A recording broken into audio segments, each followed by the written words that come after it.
अस्सलाम वालेकुम। आवाज़ आ रही है आप लोगों को मेरी? वालेकुम सलाम। जी सर, आ रही है। लास्ट टाइम पे हमारा टॉपिक क्या था? इंटरफेस। ओके।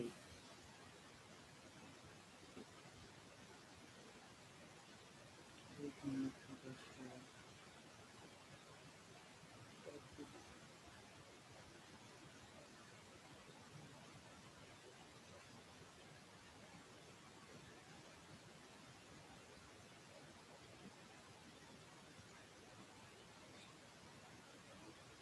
लैब कहाँ तक हुआ था? लैब 9 तक हुआ था हमारा काम पहले। जी सर। लैब 9 तक काम हमने कर दिया है।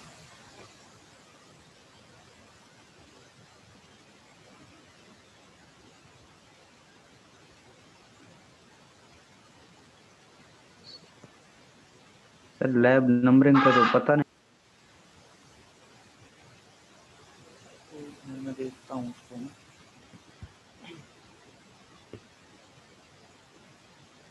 ओके, इंटरफेस हमने कवर कर लिया था, एब्स्ट्रैक्ट क्लास और इंटरफेस, ऐसे ही जी था। सर। ओके जी।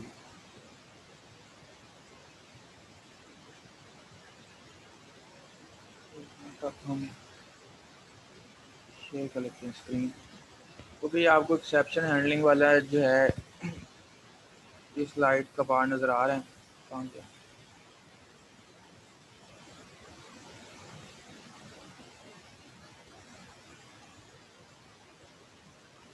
ये व्यूएबल है ना सबको अभी?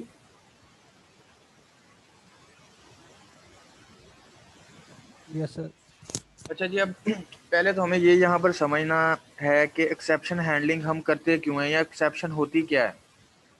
तो जब भी आप कभी प्रोग्रामिंग कर रहे हैं तो उसमें कुछ ऐसा इशू आ जाए कि कोई रिसोर्स आप एक्सेस करना चाह रहे हैं और वो रिसोर्स अवेलेबल नहीं होता, तो वो क्या करता है, एक एक्सेप्शन रेज कर देता है कि उसको जो है वो रिसोर्स नहीं मिला। ठीक है, जैसे कि अगर हम कह लें डेटाबेसेस की प्रोग्रामिंग कर रहे हैं, हमें डेटाबेस सर्वर के साथ कनेक्शन करना होता है, तो हम डेटाबेस के सर्वर के साथ कनेक्शन करते हैं, कनेक्शन हमारा फेल हो जाता है। ठीक है, अब हमारा कनेक्शन जब डेटाबेस के सर्वर के साथ फेल हो गया, उसके बाद फिर हमारा सॉफ्टवेयर जो होता है वो एक्सेप्शन जनरेट करता है और क्लोज हो जाता है। ठीक है, आगे कोई भी काम परफॉर्म नहीं करता। अब हम क्या चाहते हैं, हम चाहते हैं कि जो वो एक्सेप्शन आती है कि जब उसका कनेक्शन नहीं बना डेटाबेस के सर्वर के साथ, तो उसको हम हैंडल करें, मैनेज करें, कोई मैसेज जो है वो यूज़र को शो करवा दें और जो हमारा सॉफ्टवेयर है वो क्रैश ना हो, बल्कि वो वहाँ पर स्टेबलाइज्ड रहे। तो उसके लिए जो है हम एक्सेप्शन को हैंडल करते हैं ताकि चीज़ें जो हैं वो बेहतर हो सकें, हमारा सॉफ्टवेयर क्रैश ना हो, काम हमारा जो है जितना भी सॉफ्टवेयर पे किया गया है वो ज़ाया ना हो। क्लियर है?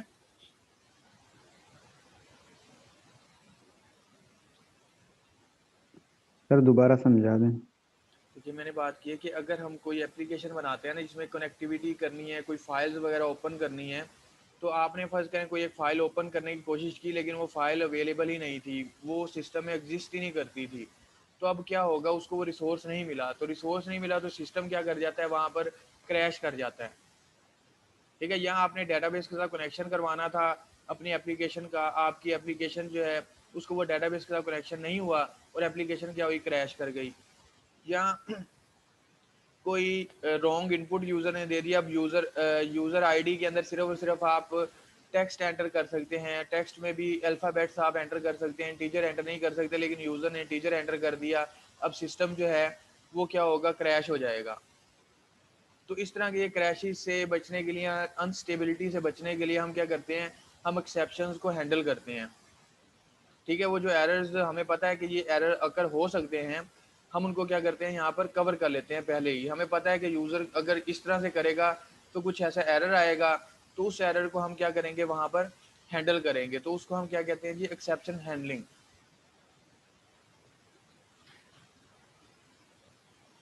क्लियर हो गया बात, ये वाली बात? जी सर, ओके। ओके जी। अब जावा में हमारे पास ये एक्सेप्शन हैंडलिंग के लिए ना ट्राई एंड कैच की स्टेटमेंट्स जो हैं वो यूज़ होती हैं,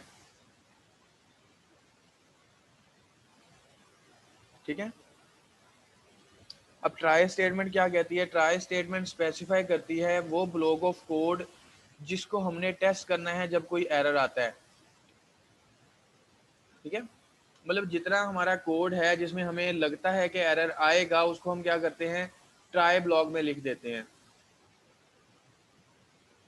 और कैच ब्लॉक क्या करता है? कैच ब्लॉक ये डिफाइन करता है कि जब कभी कुछ एरर आएगा, ट्राई ब्लॉक में कुछ भी एरर आएगा, तो उसके बाद क्या करना है वो कैच स्टेटमेंट के अंदर हम स्पेसिफाई कर देते हैं। इस तरह से ट्राई एंड कैच जो है वो मिल के काम करते हैं। ट्राई ब्लॉक में हमने वो कोड रख दिया जिसमें एक्सेप्शन या एरर आने के चांसेस हैं, ठीक है।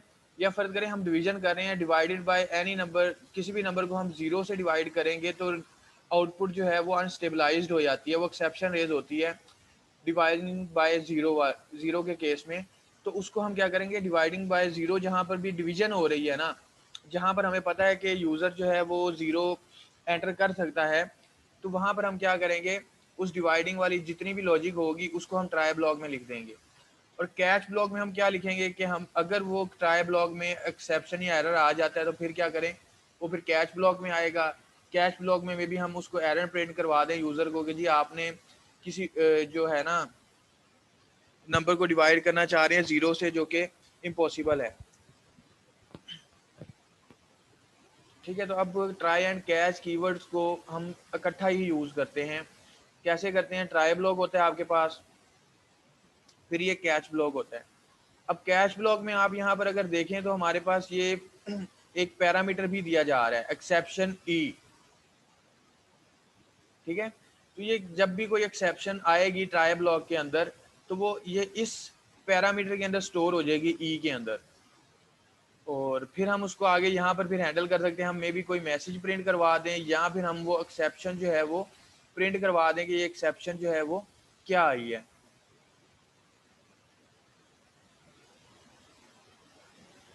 ठीक है, यहाँ तक सिंटैक्स थोड़ा सा आपको आइडिया हो गया सिंटैक्स क्या है ट्राई कैच का? Yes sir. ओके। अब सर थोड़ा मैंने अब सर बताया थोड़ा क्या है, मैंने ये कहा है कि जो ट्राई ब्लॉक है, ट्राई ब्लॉक में आप वो कोड रखेंगे जिसके अंदर आपको लग रहा है कि कुछ ना कुछ एरर आ सकता है, या यूज़र गलत इनपुट यहाँ पर दे सकता है, ठीक है, या फाइल जो है वो उसको नहीं मिल सकती, कुछ ऐसा कोड जहाँ पर जो है ना वो आप लिखेंगे ट्राई ब्लॉक के अंदर।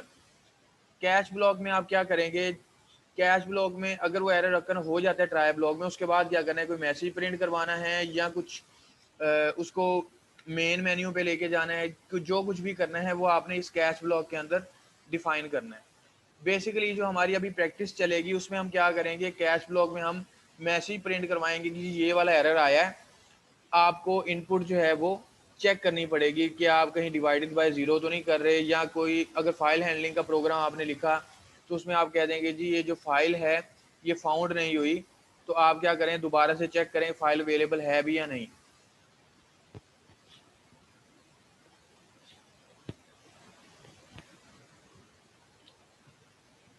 उसके बाद हमारे पास ये एक मेन प्रोग्राम है, उसमें क्या किया गया है जी, एक अरे बनाई गई है माई नंबर नाम की, जिसमें इंडेक्स कितने हैं, 0 1 2, इंडेक्स कितने हैं, 3 वैल्यूज़ हैं, 0 से लेके 2 तक इसके इंडेक्स हैं, या 0 स्टार्टिंग इंडेक्स है, 3 जो है इसका एंडिंग इंडेक्स है। हमने प्रिंट क्या करवाना चाहा, प्रिंट करवाया जी इंडेक्स 10 पे जो वैल्यू पड़ी है। अब इंडेक्स 10 पे तो कोई वैल्यू ही नहीं है, क्योंकि इंडेक्स 10 यहाँ पर अवेलेबल ही नहीं है, डिफाइंड ही नहीं है इंडेक्स 10। तो ये क्या हो रहा है, इस केस में एरर आ रहा है क्योंकि इंडेक्स 10 है ही नहीं, और वो हम क्या कर रहे हैं, उसको एक्सेस करना चाह रहे हैं, तो ये केस में हमारे पास एक्सेप्शन जनरेट होगी। तो जब एक्सेप्शन जनरेट होगी तो ये कैच ब्लॉक में आएगा कंट्रोल। कैच ब्लॉक क्या करेगा, वो प्रिंट करवा देगा समथिंग वेंट रॉन्ग।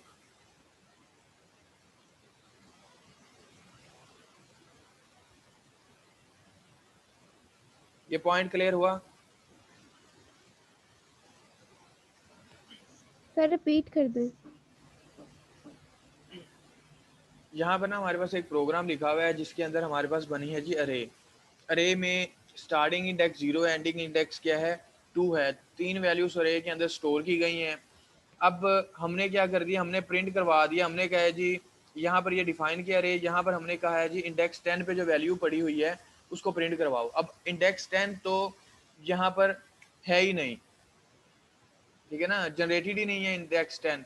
तो इस केस में क्या है कि इंडेक्स नोट फाउंड वाला चक्कर आ रहा है। तो इंडेक्स जब नोट फाउंड आ रहा है तो ये हमारे पास सिस्टम क्रैश करेगा। यहाँ हमारे पास कुछ एरर जो है वो जनरेट होगा। अब ये जो एरर जनरेट होगा, ठीक है, इसको फिर आगे ये कैच ब्लॉक को पास कर दिया जाएगा। और ये जो कैच ब्लॉक है उसके अंदर हमने मैसेज प्रिंट करवा दिया है जी समथिंग वेंट रॉन्ग। तो इस तरीके से अब हमारा सिस्टम ट्राई कैच की वजह से क्रैश नहीं होगा, कुछ ना कुछ हमारे पास रिजल्ट आएगा। सर हमारे आईडी में ट्राई और कैच सॉरी, काइंडली आप रिपीट करेंगे? कोड हम इजाज़ आपकी जो जब आवाज़। सर हम कोडिंग करते हैं तो एरर आते जी जी। हैं करते हैं तो उसमें एरर आते हैं और हमें नीचे मतलब वो शो भी होते हैं उसमें ट्राई और कैच यूज हो रहे हैं। नहीं, वो असल में एरर आ रहे हैं, आपका प्रोग्राम आगे रन ही नहीं कर रहा है, ठीक है ना। वो कुछ इस तरह के एरर हैं। एक्सेप्शन जो होती है ना, एक्सेप्शन आ रही होती है आपकी रन टाइम के, जब आपने कुछ प्रोग्राम रन किया हुआ है ना, तो रनिंग के दौरान में अगर कोई यूज़र एंटर कर रहा है कुछ गलत वैल्यू, तो उस टाइम पे जो एरर्स आपके आएंगे ना, वो एक्सेप्शंस होते हैं, वो सिस्टम को क्रैश करेंगे। जो अभी तक हमारे पास एरर्स आ रहे हैं वो क्या आ रहे हैं कि हमारा सिस्टम रन ही नहीं हो रहा होता ना, स्टार्ट ही नहीं होता। कुछ एरर्स ऐसे होते हैं कि जब आपका सिस्टम स्टार्ट हो गया, स्टार्ट होने के बाद वो वाले एरर्स आए। ओके सर ट्राई कैच हम कंडीशन के लिए इस्तेमाल कर सकते हैं। फॉर एग्जांपल कैसे आप कहना चाह रहे हैं कि कंडीशन के लिए हम अब यूज़ कर सकते हैं? कुछ सिनेरियो बताएं तो फिर हम डिसाइड करते हैं क्या वहाँ पर ये यूज़ होंगे या नहीं होंगे। सर मेरा मतलब है हम जो कंडीशन इफ एल्स यूज करते हैं उसके लिए इस्तेमाल हो सकते हैं या सिर्फ हम एरर में यूज करेंगे ये? मतलब आप इफ एल्स को ट्राई कैच के अंदर लगा सकते हैं। इफ एल्स वाला जो कंप्लीट कोड होता है ना, उसको आप ट्राई के अंदर सॉरी रखेंगे। कैच के अंदर हम ज़्यादातर ये इफ एल्स वगैरह वाला नहीं रखते होते प्रोग्राम, उसमें हम सिर्फ कैच में प्रिंट करवाते हैं कोई ना कोई मैसेज या कोई ना कोई जो भी एक्सेप्शन आती है वो।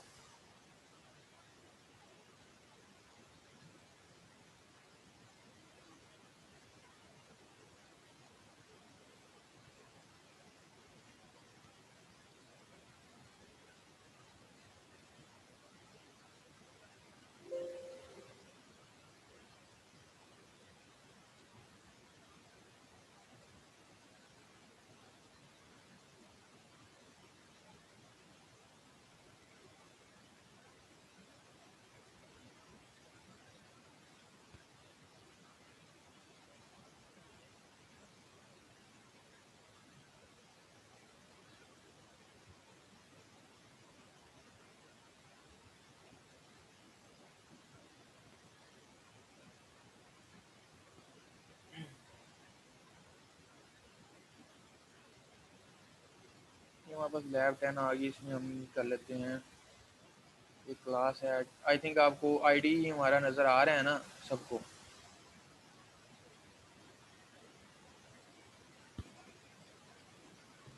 जी सर आ रहा है।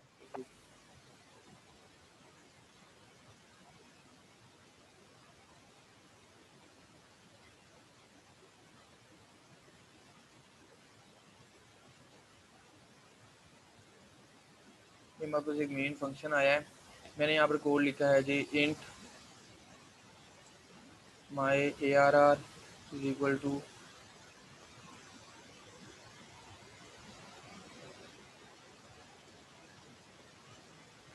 इसको ऐसे कर लेते हैं ARR इज इक्वल टू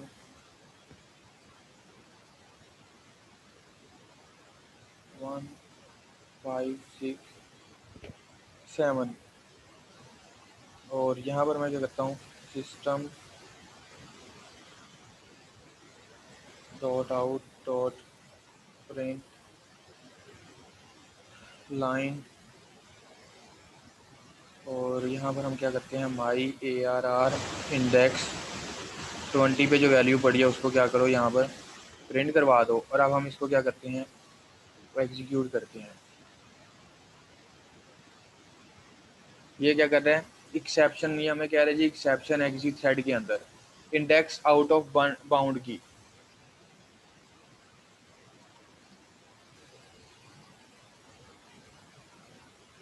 समझ आ रहा है कि यहाँ पर एक्सेप्शन आई है और इसने हमारा कोड नहीं चलने दिया। अब हम क्या चाहते हैं, हम चाहते हैं ये जो एरर आ रहा है ये हमारा हैंडल हो जाए रन टाइम पे, ठीक है, हमारा सॉफ्टवेयर क्रैश ना हो। उसने अरे जनरेट की लेकिन जब भी हमने ये वाला काम किया तो सॉफ्टवेयर जो क्रैश कर गया और हम नहीं चाहते कि ये काम हो। तो हमने यहाँ पर लिखा ट्राई और ट्राई ब्लॉक के अंदर हमने ये वाली स्टेटमेंट लिख दी जहाँ पर हमारे पास एरर आना है। और उसके बाद फिर हम क्या कर लेते हैं कैच ब्लॉक जो है यहाँ पर डिफाइन करते हैं और यहाँ पर लिख देते हैं एक्सेप्शन ई और अब कैच ब्लॉक की बॉडी लिख देते हैं system dot out dot print line और यहाँ पर लिखते हैं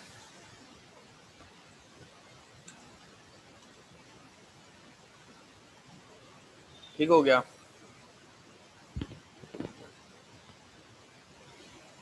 अब मैं क्या करता हूँ इसको एग्जीक्यूट करता हूँ। ये क्या हुआ है, अब पहले क्या हुआ था और अब क्या हुआ है, इसमें फ़र्क क्या आया है? पहले एरर आ रहा था ना तो जी। उसकी वजह से फिर हमारे पास आउटपुट हमारे पास एरे आउट ऑफ बाउंड आ गया दिख हाँ रहा। वो हमारे पास पहले एरर आ रहा था, सिस्टम हमारा क्रैश हो रहा था। अब हमने क्या किया, जो एक्सेप्शन आ रही है उसको हमने हैंडल कर दिया है। तो अब वाले केस के अंदर हमने जो कोड लिखा है वो आ रहा है, ठीक है। अब हम यहाँ पर कैच ब्लॉक में कुछ काम भी कर सकते हैं ना। यहाँ पर हम सिर्फ ज़्यादातर जो प्रैक्टिस होती है उसमें हम कोई मैसेज प्रिंट करवाते हैं कि ये एरर आया है। अब हम यहाँ पर सर कैच में जी क्या कह रहे हैं? सर सर कैच में हम हर मर्तबा इस पैरामीटर में एक्सेप्शन ही लिखेंगे? नहीं, आप चेंज भी कर सकते हैं ना। असल में एक्सेप्शंस की यहाँ पर डिफरेंट क्लासेस होती हैं। एक्सेप्शन है मेन क्लास, पेरेंट क्लास, इसके अंडर काफ़ी सारी चाइल्ड क्लासेस हैं, जैसे अरे ऑफ आउट ऑफ बाउंड की एक्सेप्शन आती है, डिवाइडिंग बाय जीरो की एक्सेप्शन आती है, डेटाबेस कनेक्शन फेल की एक्सेप्शन आती है। वो अलग अलग एक्सेप्शंस आती हैं, ठीक है ना। वो यहाँ पर आपको एक्सेप्शन की जगह वो लिखनी पड़ेगी। अगर यहाँ पर आपको लगता है कि रे आउट ऑफ बाउंड की एक्सेप्शन आ सकती है तो आप रे आउट ऑफ बाउंड वाली यहाँ पर ऐड करवाएंगे। यहाँ पर एक्सेप्शन क्या लिखेंगे, अरे आउट ऑफ बाउंड या जो भी उसका कीवर्ड होगा वो आप वहाँ से फाइंड आउट करेंगे कौन सा है। ये आपको सर्च करना पड़ेगा कि इसका एक्सेप्शन टेबल जो है ना उसमें कौन कौन सी एक्सेप्शंस अवेलेबल हैं। तो मैं जो यहाँ पर केस कर रहा हूँ, मैं एक्सेप्शन यहाँ पर इसलिए यूज़ किया क्योंकि एक्सेप्शन पेरेंट क्लास है तो ये सारी चाइल्ड क्लासेस को पॉइंट कर सकती है। तो जो भी एक्सेप्शन आएगी वो इस ई में आ जाएगी। अब मैंने यहाँ पर क्या किया है, अब मैंने यहाँ पर वो एक्सेप्शन शो करवानी है कि एक्सेप्शन क्या आई थी। पहले मैंने मैसेज प्रिंट करवाया था, अब की बार मैं एक्सेप्शन करवा रहा हूँ। तो एक बात आपने ये भी ध्यान में रखनी है कि जब आप यूज़र के लिए बना रहे हैं कुछ, ठीक है, तब आपके पास एक्सेप्शन जो आएगी वो आप कोई मैसेज प्रिंट करवाएंगे उसको, ठीक है। अगर आप अपने लिए टेस्टिंग कर रहे हैं उस दौरान में आप इस चीज़ को यूज़ करेंगे e.to स्ट्रिंग के जो भी एक्सेप्शन आई आपको प्रिंट हो जाए ताकि आप उसको क्या कर सकें, ठीक कर सके, डिबग कर सके। अब मैं अगर इसको चलाता हूँ तो ये मुझे क्या बताता है, ये मुझे इसने एक्सेप्शन दी कि जी अरे इंडेक्स 20 आउट ऑफ बाउंड है, ठीक है। तो ये हमारे पास एक्सेप्शन आई है, ठीक है। अब ई में वो एरर आ जाएगा, जो भी एरर यहाँ पर हमारे पास जनरेट होगा वो ई कीवर्ड में आ जाएगा। अब उसको आप e.to स्ट्रिंग करवा के प्रिंट करवा सकते हैं तो आपको पता लग जाएगा। अब ये आपने अपने एंड के लिए रखनी है, यूज़र को शो नहीं करवानी है। यूज़र के लिए आप क्या करेंगे, वहाँ पर लिख देंगे जी अरे आउट ऑफ बाउंड या योर इनपुट इज़ रोंग, या वहाँ पर लिख सकते हैं कि एनीथिंग वेंट रोंग, इस तरह का कुछ करेंगे। अब ये आपके लिए है ताकि आपको पता चल जाए कि आउट ऑफ बाउंड का यहाँ पर एरर आ रहा है तो आप उसको क्या कर सकते हैं, ठीक कर सकते हैं। क्लियर हुई है बात जो मैंने कही है अभी? Sir to G string sir. Repeat कर दें, e.toString। Okay good. अब ये देखें कि ये हमने क्या किया, कन्वर्ट किया है हमने वैल्यू को टू स्ट्रिंग। टाइप कास्टिंग जो है हमने थोड़ी सी पहले बात की थी ना, किसी दूसरी डाटा टाइप के अंदर कन्वर्ट करने के लिए स्टार्टिंग में।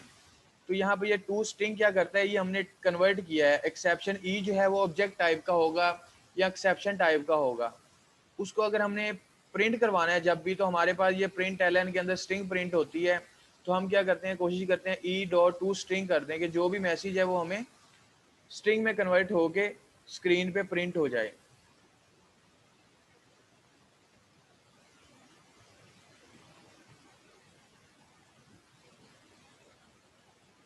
क्लियर है? Yes sir.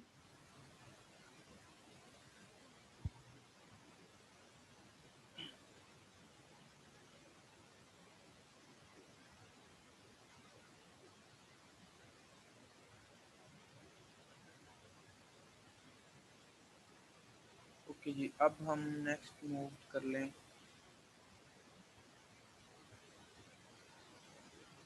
अच्छा जी, ये हमारे पास अब टॉपिक है फाइल हैंडलिंग। ये बड़ा मज़े का काम है।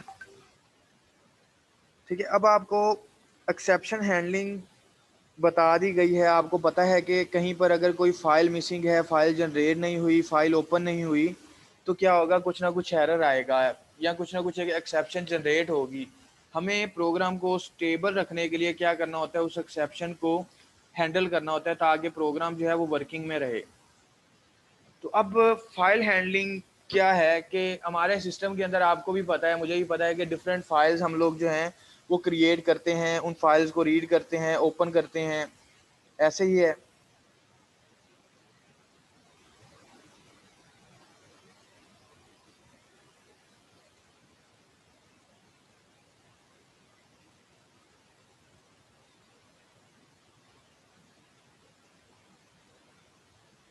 फाइल्स का गाइस आइडिया है ना आप लोगों को कि फाइल्स क्या होती हैं?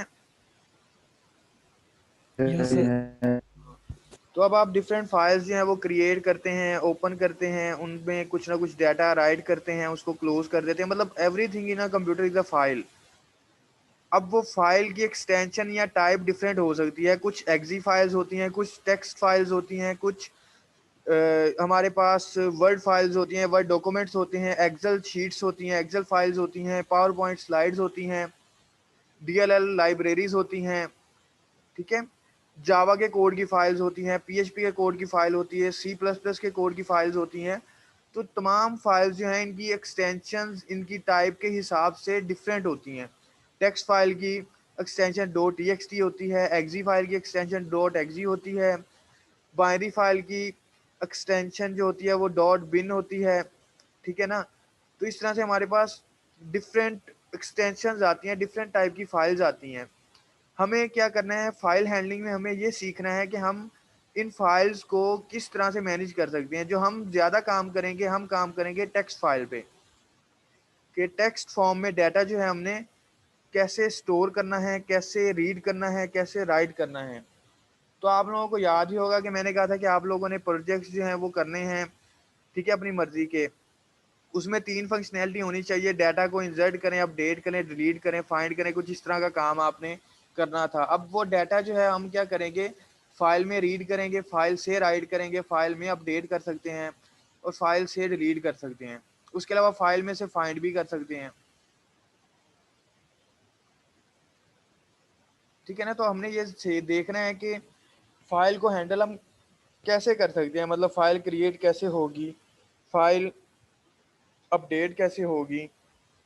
तो ये सारा काम हमने देखना है। हमने फाइलों के साथ काम करना है, फाइल्स के अंदर डाटा वगैरह जो उसकी मैनिपुलेशन करनी है। तो फाइल क्लास जो है वो हमें java.io के पैकेज के अंदर जो है वो मिल जाती है। जितनी भी हमारे पास फंक्शंस वगैरह चाहिए फाइल हैंडलिंग के लिए, हमें इस पैकेज के अंदर मिल जाते हैं, ये java.io वाले पैकेज के अंदर।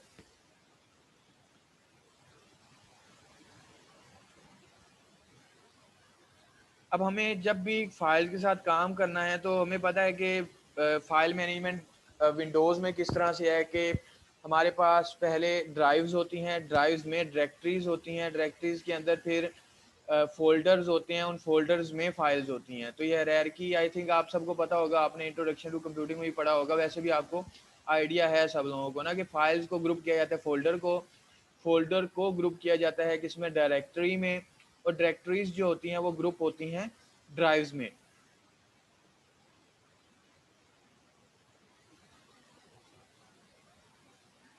अब आपको जब किसी स्पेसिफिक फाइल में जाना है जो कि किसी डायरेक्टरी या फोल्डर में पड़ी है, तो पहले हम क्या करते हैं, ड्राइव का नाम देते हैं, उसके बाद आपके पास डायरेक्टरी का नाम आता है, फिर आपके पास फोल्डर का नाम आता है, और उसके बाद आगे आप क्या करते हैं, फाइल को एक्सेस करते हैं।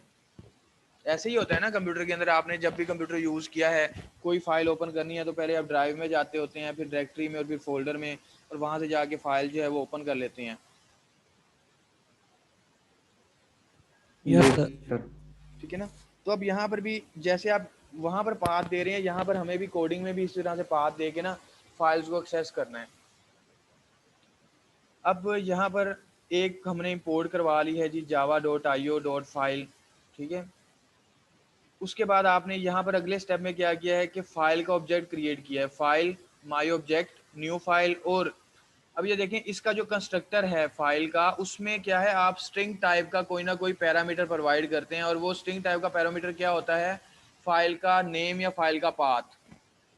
अभी हम फाइल के नेम वाली ही बात कर लेते हैं कि आपकी फाइल की नेम है जी फाइल नेम डॉट टेक्स्ट, ये एक आपके फाइल का नाम आ गया, आपने जो भी होगा यहाँ पर आप मेंशन कर देंगे। अब आपके पास फाइल के ऑब्जेक्ट के पास वो डिटेल आ जाएगी कि कौन सी फाइल के साथ आप काम करना चाह रहे हैं। उसके बाद हमारे पास कुछ मेथड्स आते हैं फाइल ऑब्जेक्ट के। कैन रीड का मेथड जो है, रिटर्न टाइप इसकी क्या है, बूलियन है। ये बूलियन वैल्यू ट्रू या फॉल्स रिटर्न करता है। डिस्क्रिप्शन इसकी क्या कहती है कि ये टेस्ट करेगा कि फाइल जो है रीडेबल है या नहीं है, ठीक है, कि परमिशन उस पर रीडेबल की परमिशंस हैं या नहीं है, या क्या ओनली राइटेबल फाइल ही है। उसके बाद दूसरा हमारा कैन राइट का फंक्शन है, वो क्या करेगा, जब हम माई ऑब्जेक्ट डॉट कैन रीड करेंगे तो वो हमें क्या करेगा, ट्रू या फॉल्स देगा। ठीक है, ट्रू उस केस में देगा कि क्या है, रीडेबल है, फॉल्स उस केस में देगा अगर वो रीडेबल नहीं है। कैन राइट, इसने क्या चेक करना है कि राइटेबल फाइल है या नहीं है। इसी तरह क्रिएट न्यू फाइल, ठीक है, तो ये क्या करेगा, एक न्यू फाइल जो है एम्प्टी फाइल क्रिएट करेगा। उसके बाद डिलीट क्या करेगा, एक फाइल को डिलीट करेगा। एग्जिस्ट क्या करेगा, ये चेक करेगा कि फाइल वो एग्जिस्ट करती है या नहीं करती। गेट नेम क्या करेगा, फाइल का नेम रिटर्न करवाएगा। गेट एब्सोल्यूट पाथ, ये आपको पूरी फाइल का पाथ देगा ना कि वो किस ड्राइव की किस डायरेक्टरी में किस फोल्डर में आगे अवेलेबल है।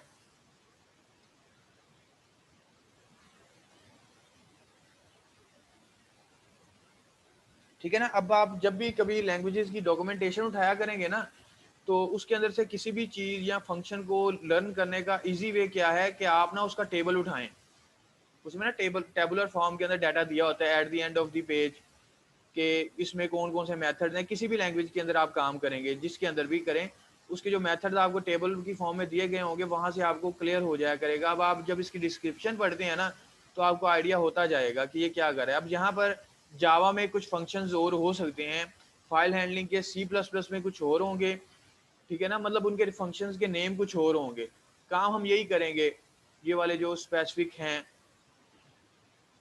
उसके बाद लेंथ आ गया कि आपको बाइट्स देगा कि कितनी उस फाइल का साइज है, लिस्ट दे देगा, ठीक है, अरे ऑफ फाइल दे देगा, मतलब एक डायरेक्टरी के अंदर कितनी फाइल्स पड़ी हैं आप लिस्ट करके फाइंड कर सकते हैं। अब इसके लिए लिस्ट के लिए आपको क्या करना होगा, पहले आपको डायरेक्टरी का पाथ देना पड़ेगा या डायरेक्टरी का नेम देना पड़ेगा जिसमें आप चेक करना चाह रहे हैं कि कितनी फाइल्स अवेलेबल हैं।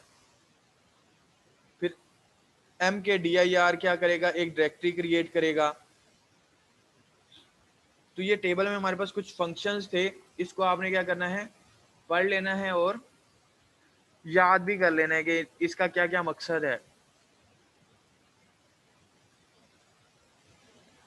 तो आपको फिर जब सिनेरियो दिया जाएगा तो आपको पता होगा कि मुझे क्या काम। अगर आपको कहा जाता है कि चेक करें कि xyz.txt नाम की फाइल सिस्टम में अवेलेबल है या नहीं है, तो आप कोड जब लिखेंगे तो उसमें पहले फाइल का ऑब्जेक्ट बनाएंगे।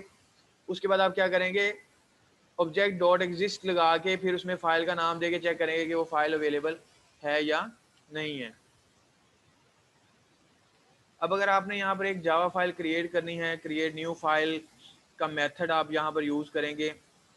उसके बाद ये मेथड क्या करेगा, बूलियन वैल्यू देगा। ट्रू इसका मतलब क्या है कि सक्सेसफुली क्रिएटेड है, फॉल्स है तो क्या है कि ऑलरेडी एग्जिस्टेड है फाइल। अब मेथड यहाँ पर note that method is enclosed in try and catch block, it is necessary because it throws and IO exception if error occurs. ठीक है, एक file can not be created for some reason, तो अगर file create आपकी नहीं होती है तो एक्सेप्शन देगा। एक्सेप्शन के केस में आपका प्रोग्राम जो है वो अनस्टेबलाइज्ड हो जाएगा। तो हम नहीं चाहते कि हमारा प्रोग्राम जो है वो अनस्टेबलाइज्ड हो, तो हम उसको फिर ट्राई एंड कैच ब्लॉक को यूज़ करते हुए कोड को लिखेंगे। इस तरीके से हम जो है एक्सेप्शन हैंडल कर लेंगे, प्रोग्राम हमारा क्रैश नहीं होगा। Got it?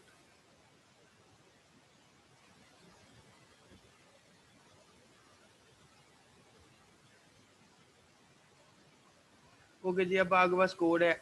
अब ये देखें, यहाँ पर आप अगर कोड पढ़ रहे हैं या जैसे मैं यहाँ पर एक एक लाइन आपको बता रहा हूँ ना, तो अब आपने ये देखा होगा कि आपको आइडिया हो गया होगा कि जब भी आप कोई नया कोड देखेंगे तो आप उसको रीड कैसे करेंगे।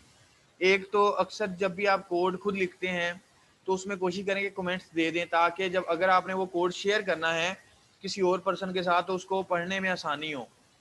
अब जैसे यहाँ पर हमारे पास जो कोड है आगे, इसमें import java.io.file, तो इसका कमेंट क्या लिखा है, import file class। उसके बाद import java.io.io exception, तो ये क्या कर रहा है, import the IO exception class to handle the errors। तो ये दो यहाँ पर क्लासेस इंपोर्ट करवाई गई हैं प्रोग्राम में। उसके बाद एक क्लास क्रिएट की गई है पब्लिक क्लास क्रिएट फाइल के नाम से, उसमें एक मेन मेथड है और इसमें हमने क्या किया है, ट्राई ब्लॉक के अंदर कोड लिखा है हमारा जी फाइल। ये फाइल क्या है, क्लास का नेम है। माई ऑब्जेक्ट क्या है, MyObj उस फाइल क्लास का ऑब्जेक्ट है। New file, file name dot text, तो हमने क्या किया, एक उसको फाइल का नेम भी यहाँ पर दे दिया। अब हमने उसको क्या किया, my object dot create new file, तो वो क्या करेगा, आपकी जो फाइल है उसको क्रिएट करेगा और मैसेज प्रिंट करवा देगा फाइल क्रिएटेड। और माई ऑब्जेक्ट डॉट गेट नेम, ये गेट नेम क्या करेगा, जो फाइल का नेम है जो आपने अभी क्रिएट किया है जिसका नाम होगा फाइल नेम डॉट टेक्स्ट, उसका नेम यहाँ पर प्रिंट करवा देगा। एल्स में क्या कर रहे हैं, फाइल ऑलरेडी एग्जिस्ट, ये अगर न्यू फाइल क्रिएट नहीं हुई, यहाँ पर जैसे हमने ये जब फंक्शन कॉल किया तो ये रिटर्न क्या करेगा, ट्रू या फॉल्स। ट्रू किस केस में करेगा, अगर सक्सेसफुली क्रिएटेड हो गई है। फॉल्स किस केस में करेगा, अगर फाइल हमारी सक्सेसफुली क्रिएट नहीं हुई। तो यहाँ तक हमने ये काम कर लिया। कहाँ गया हमारे पास यहाँ पर टेक्स्ट सेलेक्ट वाला ऑप्शन, यहाँ तक हमने क्या किया, एक फ़ाइल क्रिएट की है। ठीक है, अगर वो क्रिएट हो गई है तो प्रिंट करवा दिया कि वो फाइल क्रिएट हो गई। अगर क्रिएट नहीं हुई तो हमने क्या किया, प्रिंट करवा दिया कि ऑलरेडी एग्जिस्ट का है वो फाइल। और उसके बाद ट्राई ब्लॉक के बाद कैच ब्लॉक लिखा। अब ये देखिए, हमने पहले क्या किया था, एक्सेप्शन लिखा हुआ था ना, एक्सेप्शन ई। अब की बार यहाँ पर IO एक्सेप्शन लिखा है, तो हमने कहा था एक्सेप्शन क्लास के अंदर मल्टीपल चाइल्ड्स हैं हमारे पास अवेलेबल। तो अगर IO की कोई एक्सेप्शन आती है तो वो क्या आएगा, ये वाला ब्लॉक ऑफ कोड एग्जीक्यूट होगा। उसके बाद ये एक्सेप्शन का एक फंक्शन है e.print stack trace। तो ये स्टैक ट्रेस का फंक्शन क्या करेगा, ये आपको एग्जैक्टली वो एरर तक लेके जाएगा कि क्या एरर आ रहा है, किस किस पॉइंट पे एरर हो सकता है। ठीक है ना, तो इस तरीके से आपको फिर वो एरर फाइंड करना थोड़ा सा इजी हो जाता है।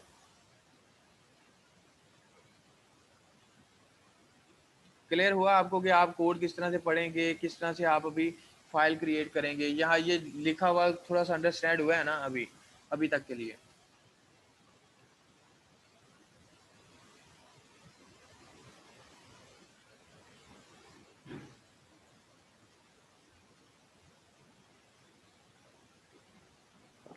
जी सर।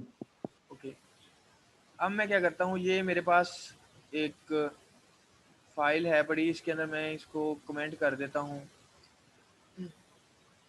अब मैं क्या करूँगा, यहाँ पर अब मैं एक काम यहाँ पर इस तरह से करता हूँ कि मैं एक फाइल क्रिएट करता हूँ, file mf is equal to new file, और इसमें मैं एक नाम दे देता हूँ SSE second.txt। मैं कहता हूँ जी एक फ़ाइल मुझे क्रिएट करनी है जिसका नाम क्या होगा BSSE second.txt। और अब ये क्या कर रहा है, ये कह रहा है लाइब्रेरीज इंपोर्ट करवाओ, तो ये हमने इंपोर्ट करवा दी यहाँ पर। दादा आईडी शो नहीं होता। सॉरी ये हाँ ये नहीं है। ओके, अब आई थिंक हो गया। ठीक है, अभी तक मैंने क्या किया यस है, मैंने यहाँ पर एक लिखा है जी फाइल। ये क्या है, फाइल क्लास है हमारी। ऑब्जेक्ट बनाया MF न्यू फाइल, और आगे हमने क्या किया, ये फाइल का नेम दे दिया और उसकी एक्सटेंशन दे दिया। आपने नेम और एक्सटेंशन दोनों ही दिया करनी है, फाइल रीड करते हुए, राइट करते हुए, डिलीट करते हुए।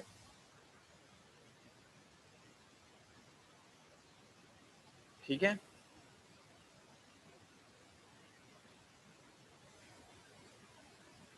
और एक बात आपने ध्यान में रखनी है गाइस, ये जो हमारी फाइल क्रिएट होगी ये हमारे जाके ये जो हमारा जिस फोल्डर में हमारा कोड पड़ा है ना उसी के अंदर होगी। और आपने अब कोशिश करनी है कि इसको आप जो है ना इसी तरीके से ही करें, या आप प्रैक्टिस अगर करें तो प्रैक्टिस के अंदर जो भी आपने फाइल्स क्रिएट करनी है वो आपके इन्हीं फोल्डर्स के अंदर होनी चाहिए, ये जहाँ पर आपके प्रोग्राम या कोड वगैरह पड़े हुए हैं। अगर आप एक्सेस कोई और फाइल को करना चाह रहे हैं जो आपकी डेस्कटॉप वगैरह पे पड़ी है तो उसको पूरा पाथ देना है। और कोशिश करनी है कि अभी आपका स्टार्ट है तो स्टार्ट में आप वो बड़े बड़े पाथ वाली फाइल्स ना करें, इधर उधर क्रिएट ना करें। ये ना हो कि आप लोग जो है ना अपनी कुछ इंपॉर्टेंट फाइल्स वगैरह डिलीट कर बैठे हैं, या उनको जो है ना वो डैमेज कर बैठे हैं। मतलब डैमेज से मुराद ये है कि आप उसमें कुछ ना कुछ डाटा ऐड करवा दें या कुछ इस तरह का काम करने की कोशिश करें, तो फिर में भी आप बाद में परेशान हो गए आपके सिस्टम के साथ हो क्या गया। तो कोशिश करें कि आम ये जो टेक्स्ट वगैरह वाली फाइल्स क्रिएट हो रही हैं, या आप जिस फोल्डर में आपका कोड पड़ा है उसी में ही करें, उसी के अंदर कोई फोल्डर क्रिएट करें और उसी के अंदर जो है फिर फाइल क्रिएट करें। तो यहाँ तक का काम आप करें। तो दूसरी जो ड्राइव है ना आपकी DC वगैरह, उनको एक्सेस करने की कोशिश अभी ना ही करें, क्योंकि अभी स्टार्ट है। थोड़ा सा इसके अंदर आपके जब कंसेप्ट क्लियर हो जाएं, आपकी प्रैक्टिस अच्छी हो जाए, उसके बाद उसके ऊपर आपने काम करना है। ये ना हो कि आप कुछ अपनी फाइल्स वगैरह ऐसी जो इंपॉर्टेंट है आपके लिए वो डिलीट कर बैठे। क्लियर है ना बात अब? ओके जी, अब हमने क्या बात की है, हमने कहा है कि हम यहाँ पर क्रिएट करते हैं file MF dot create new file. Okay, और यहाँ पर हम क्या कहते हैं,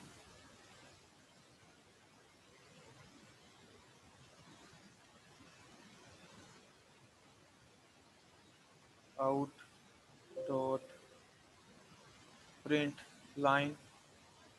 और यहाँ पर हम क्या कहते हैं, यहाँ पर कहते हैं क्रिएटेड फाइल इज़, और उसके साथ हमें क्या करना है, बताना है कौन सी फाइल है। MF डॉट गेट नेम कर लेते हैं। गेट नेम क्या करेगा, हमें फाइल का नेम दे देगा।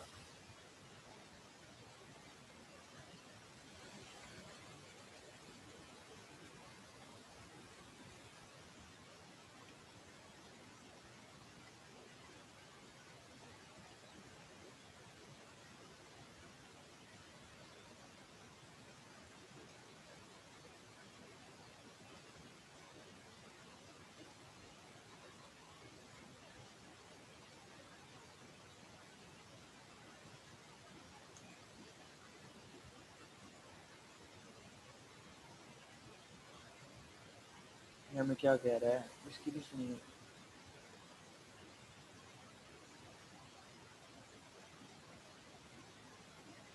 वो कहता है कि जी आप इसको ट्राई एंड कैच में लिखें। इसको हम देखते हैं कि वैसे चल रहा है। ये क्या कह रहे हैं, वो कहता है कोई एक्सेप्शन आ रही है, तो हम इसको क्या कर लेते हैं, ट्राई में लिख दिया और इसके बाद यहाँ पर क्या किया, कैच लिख दिया, और ये इसकी बॉडी आ गई। वो कहता है कैच में हमें वो भी चाहिए, तो मैं क्या करता हूँ एक्सेप्शन ही।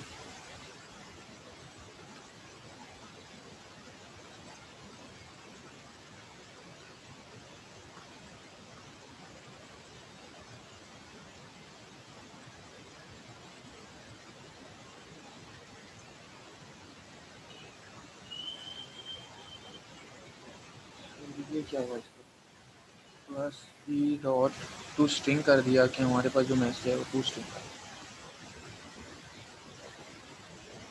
अब मुझे क्या करना है, यहाँ पर इसको एग्जीक्यूट करना है। वो क्या कह रहा है, क्रिएटेड फाइल इज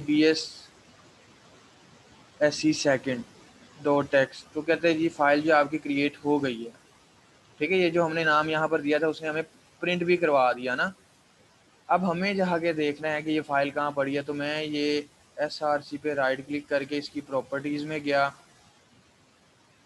और उसके बाद यहाँ पर क्या गया जी, ये folder show in system explorer. अब सिस्टम एक्सप्लोरर आपके पास नहीं आ रहा है ना, तो ये मैं आपको दिखाता हूँ शेयर करके स्क्रीन। कहाँ गया, आई थिंक सो ये रहा है। तो ये सिस्टम एक्सप्लोरर में आप ये देख रही हैं BSSC सेकंड, एक ये टेक्स्ट फाइल जो है हमारे पास क्रिएट हुई है जो पहले से अवेलेबल नहीं थी, ठीक है ना। 1:47 भी ये क्रिएट हुई है आज, अभी अभी जो हमने की है।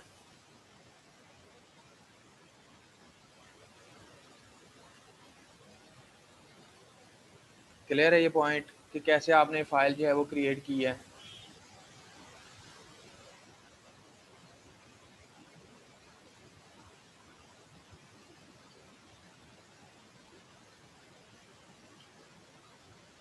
सर फाइल क्रिएट करने का दोबारा बता दें। सर ये जो फाइल आपने क्रिएट किया ये SRC के अंदर नहीं होनी चाहिए थी फाइल क्रिएट? ये SRC के अंदर ही हुई है। ये अगर हम देखें कहाँ गया, ये देखें ना, हमारे पास लैब 10 का जो फोल्डर है जिसमें हम कोडिंग कर रहे हैं, ठीक है ना। करंट फोल्डर हमारा जो है वो कोडिंग वाला है, तो उस कोडिंग वाले फोल्डर के अंदर SRC और बाकी फोल्डर ये क्रिएट कर रहा है। तो इसलिए जो है इसने उसके अंदर क्रिएट किया है, हमारी जो मेन डायरेक्टरी है उसके अंदर। अगर हम इसको यहाँ पर इस तरह से कह देते हैं, कहाँ गया हमारा कोड, एक मिनट, यहाँ पर ये है ना फाइल का नेम दिया है, हम इसको इस तरह से करके यहाँ पर लिख देते हैं SRC। और अब ये किया है,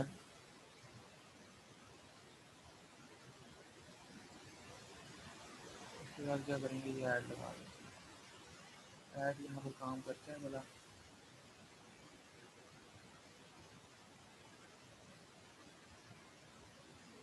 इसके साथ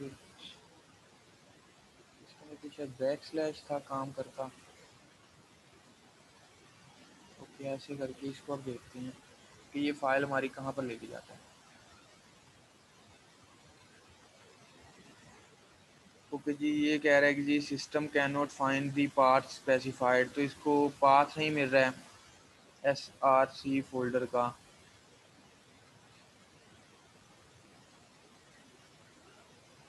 अभी चलें इसको सिंपल पे रहने देते हैं, दूसरा मैं भी इसको देखता हूँ, पहले रिपीट कर लें जी। अभी हमने क्या किया कि हमने एक फ़ाइल क्रिएट की है, फ़ाइल लैब 10 के फ़ोल्डर के अंदर कर रहा है। क्यों कर रहा है, क्योंकि लैब 10 के फ़ोल्डर के अंदर ये सारी की सारी दूसरी फाइल्स जो हैं वो क्रिएट कर रहा है, ठीक है। SRC पैकेज है, पैकेज की फ़ाइल ये क्रिएट करेगा अलग से, इसलिए इसने फ़ोल्डर क्रिएट किया। अब जो भी हम यहाँ पर फाइल्स क्रिएट करें वो रूट डायरेक्टरी के अंदर कर रहा है, तो रूट डायरेक्टरी हमारे पास बेसिकली अभी लैब 10 है। अब इसको देखते हैं कि ये चाइल्ड डायरेक्टरी के अंदर वो किस तरह से लेकर जाएगा, ठीक है जी। अब यहाँ पर उसने क्या किया, हमने क्रिएट फाइल का एक फंक्शन जो है वो यहाँ पर कॉल करवाया है। ये क्या करेगा, ये हमें रिटर्न करवाएगा वैल्यू ट्रू या फॉल्स। ट्रू कब करवाएगा, अगर ये फाइल क्रिएट हो जाती है। फॉल्स कब करवाएगा, अगर फाइल क्रिएट नहीं होती।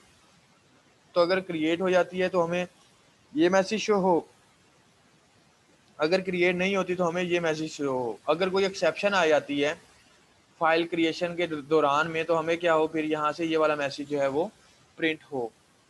अब के केस में जब मैंने उसको पाथ देने की कोशिश की थी तो एक्सेप्शन जनरेट हुई तो उसने हमें क्या कर दिया, यहाँ पर ये प्रिंट करवा दिया।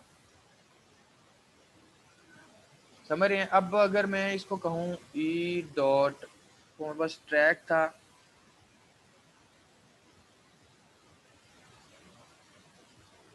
फिल इन स्टैक ट्रेस, तो ये क्या करेगा, स्टैक ट्रेस के अंदर इसको ऐड करवा देगा। ठीक है, स्टैक ट्रेस में लगा दिया उसने। अब हमें वो एक्सेप्शन वाला मैसेज जो है वो प्रिंट नहीं करवाया, उसने क्या कह दिया, फाइल इज़ नॉट क्रिएटेड। तो हमारा जो कोड है वो एग्जीक्यूट हो रहा है कम्प्लीटली, और वो जो एक्सेप्शन आ रही है, अब हमें एक्सेप्शन इसने हाइड कर दी है। एक्सेप्शन हाइड हुई है, वो क्या हुआ है, स्टैक ट्रेस के अंदर जो है वो ऐड हो गई है। तो हमें अभी स्टैक ट्रेस के ऊपर नहीं जाना है, पहले हमें सिर्फ यही समझना है कि ये फाइल्स जो हैं वो क्रिएट कैसे होती हैं, क्योंकि फिर जो चीज़ें हैं वो ज़्यादा कॉम्प्लेक्स हो जाएंगी। अब जो है फ़ाइल क्रिएट नहीं हुई, क्यों क्रिएट नहीं हुई है यहाँ पर, क्योंकि पहले से ही क्रिएटेड है। क्यों, अब वो हमने पहले देख लिया कि हमारे फ़ोल्डर के अंदर वो पहले से फ़ाइल पड़ी हुई थी। अब मैं उस फाइल को जाके डिलीट कर देता हूँ। ठीक है, अब मैं डिलीट कर दी है मैंने वो वाली फ़ाइल।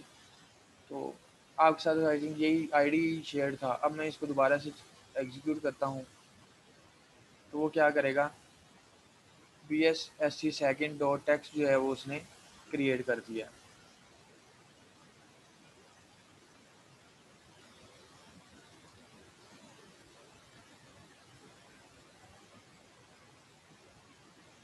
अच्छा, अब पता है आप लोग क्या करें, आप पेजेस के ऊपर जल्दी जल्दी से कोड लिखें जी, आपको फ़ाइल क्रिएट करनी है।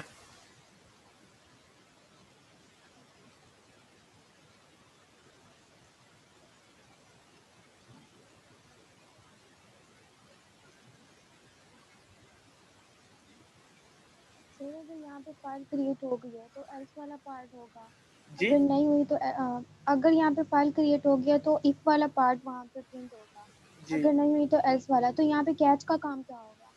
कैच का काम उस वक्त होगा कि अगर आपके पास कोई एक्सेप्शन आ जाती है फ़ाइल क्रिएट करने के दौरान में ना, जैसे कि ये देखिए, मैं अगर यहाँ पर इस तरह से कर देता हूँ ना, SRC, ठीक है, अब उसको वो पाथ नहीं मिलेगा SRC ना, अब ये वाला पाथ जो है ये सही तरीके से नहीं दिया गया यहाँ पर। तो अब क्या होगा, अब वो ना ये वाला पार्ट चलाएगा या ना ये चलाएगा। वो क्या करेगा, वो एक्सेप्शन वाले पार्ट के अंदर जो है वो मूव कर जाएगा कंट्रोल आपका। तो उसने क्या किया, यहाँ पर ये एक्सेप्शन वाले पार्ट में ले गया, क्योंकि एक्सेप्शन आ गई ना, उसको पाथ ही नहीं मिल रहा जिस पाथ पे हम वो फाइल क्रिएट करना चाह रहे हैं।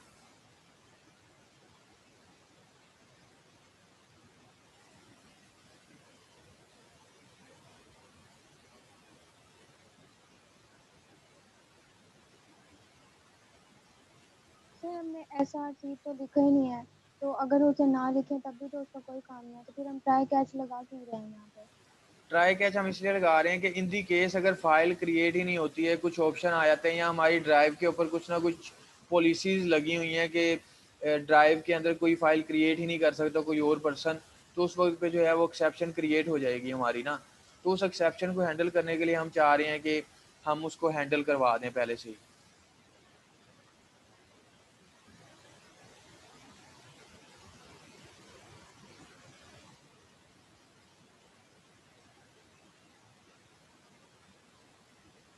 ठीक है, जी अब सर। सर यहाँ पे हमने एल्स क्यों यूज़ किया? क्योंकि क्रिएट जब फाइल करेंगे तो फाइल तो क्रिएट हो जाएगी, तो फिर अगर एल्स नहीं का हुई तो क्या फिर, काम होगा? अगर हमने देखा था जो हमारे पास ये क्रिएट न्यू फाइल का फंक्शन है, ये बूलियन टाइप रिटर्न करता है। बूलियन टाइप में हमारे पास ट्रू या फॉल्स आएगा, ऐसे ही है ना। तो ट्रू किस केस में आएगा, अगर हमारी फाइल क्रिएट हो जाती है, अगर फाइल क्रिएट नहीं होती है तो फॉल्स आएगा। तो अगर हम इफ़ ही लगाते हैं ट्रू के केस में तो इफ़ के अंडर स्टेटमेंट चल जाएगी, अगर फॉल्स आता है तो फिर क्या होगा, अगर हमने एल्स का पार्ट स्पेसिफाई नहीं किया होगा तो फिर कोई भी रिजल्ट नहीं आएगा अगर फाइल क्रिएट नहीं होती तो हमने कहा कि एल्स पार्ट में लिख दो कि फाइल क्रिएट नहीं हुई, ताकि ये चीज़ें कंफर्म हो जाएंगी कि फाइल क्रिएट नहीं हुई।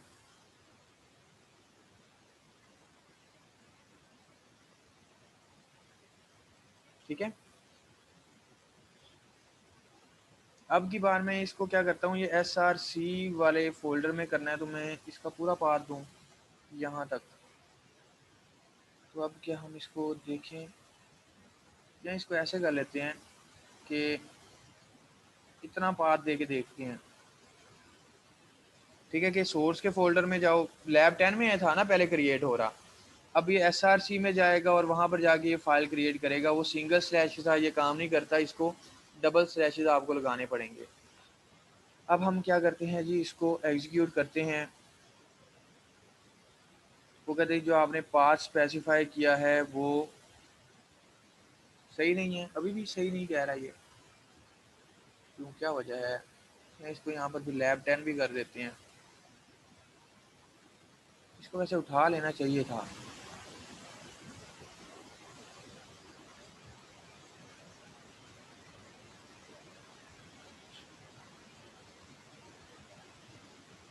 System can note path find path specified. अच्छा, शायद ये लिनक्स में फिर इस तरह से काम करता है, डायरेक्टरी वगैरह दे के। विंडोज़ में इसका काम इस तरह से नहीं है, तो इसमें मुझे लगता है कि फिर पूरा पाथ ही देना पड़ेगा। लिनक्स में तो इस तरह से ये काम कर रहा था। चलें जी, इसको भी पूरा पाथ दे देते हैं जो हम उठा के लाए थे। सर यहाँ पे अब एल्स का क्यों नहीं वो प्रिंट कर रहा? क्योंकि फाइल क्रिएट नहीं हो रही, तो फिर फाइल नॉट एक्सेप्शन आ क्रिएटेड रही है, लिखा क्यों नहीं दे रहा? हमारे पास एक्सेप्शन आ रही है। हमारे पास ना ये फंक्शन ही नहीं चल रहा।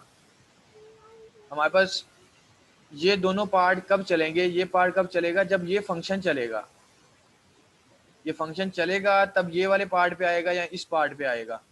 अब ये फंक्शन ही नहीं चला, ठीक है, क्योंकि उसको पाथ जो है वो नहीं मिल रहा, फंक्शन ही नहीं चल रहा, तो इसलिए वो क्या कर रहा है, एक्सेप्शन वाले पार्ट पे जा रहा है। इफ एल्स में तब जाएगा तब जब वो फंक्शन चलेगा। अगर फंक्शन नहीं ना चला तो फिर वो क्या करेगा, वो एक्सेप्शन वाले पार्ट में जाएगा। समझ रहे हैं? जी सर।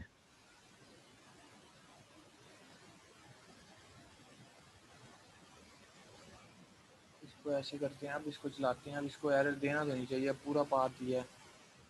ओके जी, अब इसने क्या किया, फाइल क्रिएट कर दी है। अब जाके देखें हम फाइल हमारी कहाँ पड़ी है जी। इसको फिर दोबारा से प्रॉपर्टीज़ में गए, क्लिक करके उसने फ़ोल्डर ओपन किया, ये वाला फ़ोल्डर ओपन हुआ।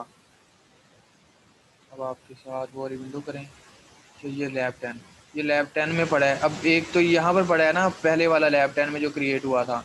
अब SRC वाला पाथ जो हमने दिया वहाँ पर भी आगे ये वाला हमारा एक वो फाइल जो है वो क्रिएट हुई पड़ी है।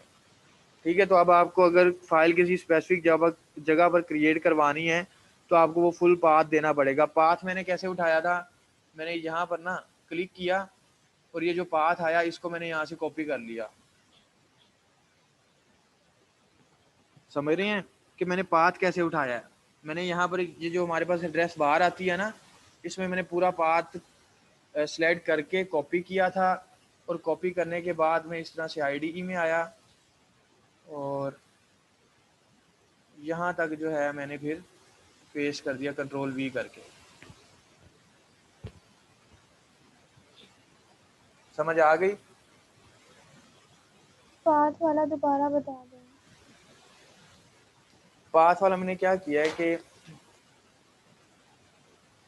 ये है, ये देखें ना, आप जब भी एड्रेस बार को देखेंगे तो एड्रेस बार जो है वो आपको बता रहा होता है ना। ऐसे था जैसे मैं कोई भी फोल्डर ओपन करता जाता था ना, तो ये मुझे लेके जाता था कि किस वाले फोल्डर में हैं हम। अब लैब 10 में है, तो ये यहाँ पर मैं अगर क्लिक करूँगा ये लैब 10 तक का मुझे क्या करेगा, पाथ दे देगा। ठीक है ना, सी ड्राइव, फिर यूज़र, फिर आगे Ali Haider, eclipse workspace, और फिर उसके अंदर आपके पास फोल्डर आ रहा है लैब 10। और अब अगर मुझे सोर्स फोल्डर का भी चाहिए तो मैंने जब इसको ओपन किया, ये सोर्स SRC फोल्डर में आया, तो अब ये देखें ये पूरा पाथ इसका दे रहा है।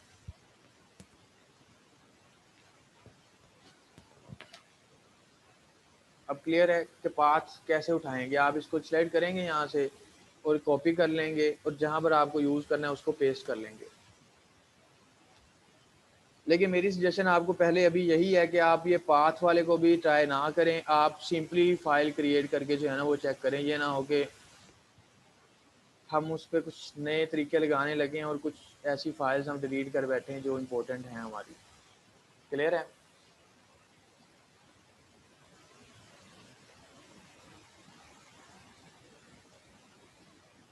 अब BSSC सेकंड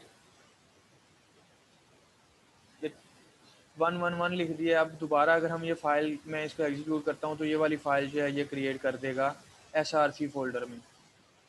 ठीक है, अगर हम ये देखें हमारे पास SRC ओपन हुआ था, तो ये देखें ये वाली फाइल जो है यहाँ पर क्रिएट हो गई है, इसमें कोई भी डाटा नहीं है अभी तक हमारे पास।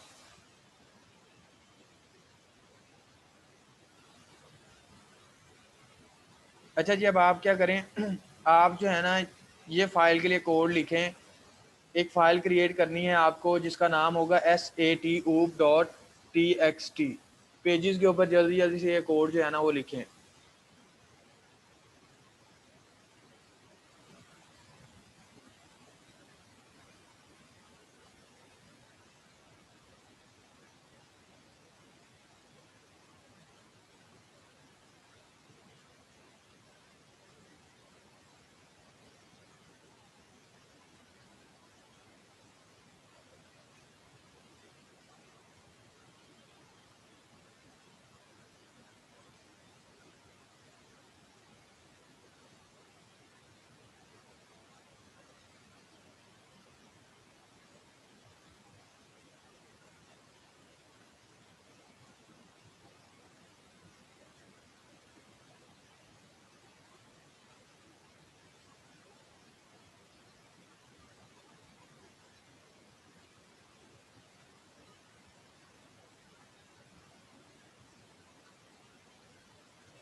जी गाइस, हो गया।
जी गाइस, आप लोग लिख रहे हैं ना अभी? Sir if else statement use करनी है? जी जी, करनी है। अच्छा, साथ साथ जो है ना अटेंडेंस भी लगवा लें आप लोग। आज क्या है, 2 जनवरी है। सर स्क्रॉल डाउन करें। एक मिनट, तो सिंपली वो मैसेज प्रिंट करवाना था आपने इसके अंदर, तो ये कर लीजिए अब। वो आई थिंक यूएबल होगा, क्योंकि जी अब अटेंडेंस जो है वो भी आप लोगों ने बोल दिया ना साथ साथ। रोल नंबर 1 एमन अरूज हैं।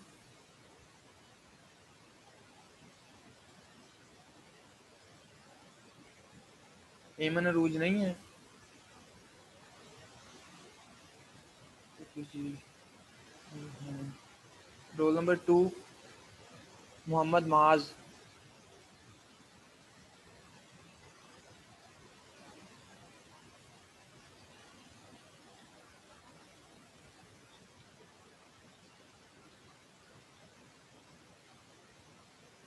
रोल नंबर 2 भी नहीं है।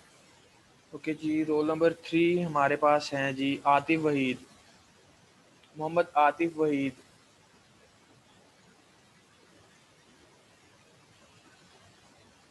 ओके जी, रोल नंबर 4 है जी हमारे पास शाहजेब अरमान।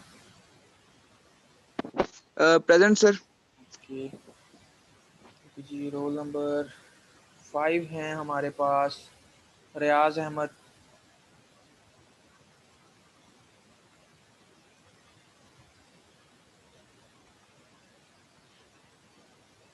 रियाज अहमद नहीं है। रोल नंबर 6 हैं जी हमारे पास उमैर अमजद। उमैर अमजद भी नहीं है आज। रोल नंबर 7 हैं जी हमारे पास बरेरा ताहिर। प्रेजेंट। सर बरेरा नहीं, बरीरा है मेरा नाम। जी sorry, Bareera Tahir. Okay, present हो गया। प्रेजेंट। रोल नंबर 8 नहीं है। Roll number 9 Awais Farooq. वैस फ़ारूक भी नहीं है। रोल नंबर 10 मोहम्मद नदीम, नदीम भी नहीं है आज। रोल नंबर 11 मरियम नज़ीर, मरियम भी नहीं है आज। Roll number 12 Mujtaba present sir. के। रोल नंबर 13 फसीहा फातिमा हैं। Present sir. Okay. Roll number 14 Mohammad Usman Iqbal. Present sir. ठीक हो गया। ओके जी, नेक्स्ट हमारे पास है roll number 15 Tuba Javed. Present sir. Roll number 16 Fatima Qaiser. Roll number 16 नहीं है। रोल नंबर 17 भी नहीं है। Roll number 18 Abu Talha. CR आज नहीं है या है?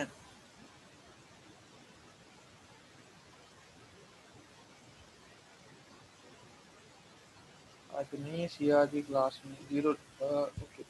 19 मोहम्मद लुकमान। लुकमान भी नहीं है आज।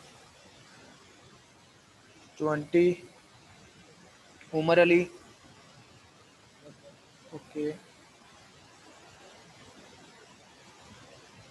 Roll number 21 Abdul Wahab.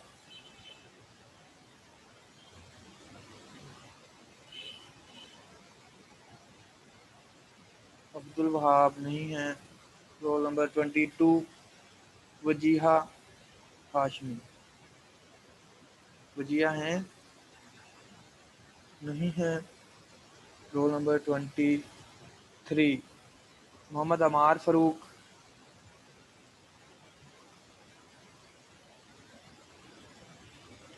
Role number 24 Mohammad Saif. Roll number 25 Rimsha Munir. Rimsha भी नहीं है। रोल नंबर 26 सर वो अभी थी, पता नहीं कहाँ गई, डिस्कनेक्ट हो गया अभी उसका। 25 चलें। 26 प्रेजेंट सर। ओके जी। और 27 नहीं है। 28 Zeeshan Ashraf. Present sir. Present sir. पूरा वो लेजर है। 29 present sir.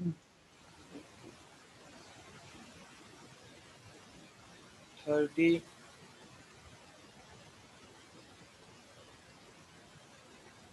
Mohammad Amjad. 31 Ayesha Ijaz. Present sir. Present sir. 32 Suman Mukhtar. Sir उसकी साइड पे लाइट नहीं है तो उन्होंने आपको बताया भी था कि लेक्चर रिकॉर्ड कर लें, ओके। तो इस वजह से कनेक्ट नहीं हो सकी।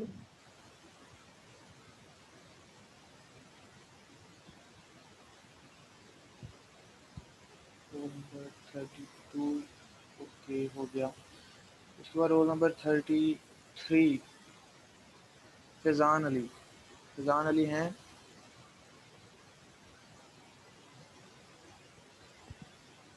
Role number 34 Mohammad Umair Mushtaq. उमैर मुश्ताक भी नहीं है आज। ओके जी। 35 मोहम्मद खिज़र अकबर। खिज़र अकबर हैं?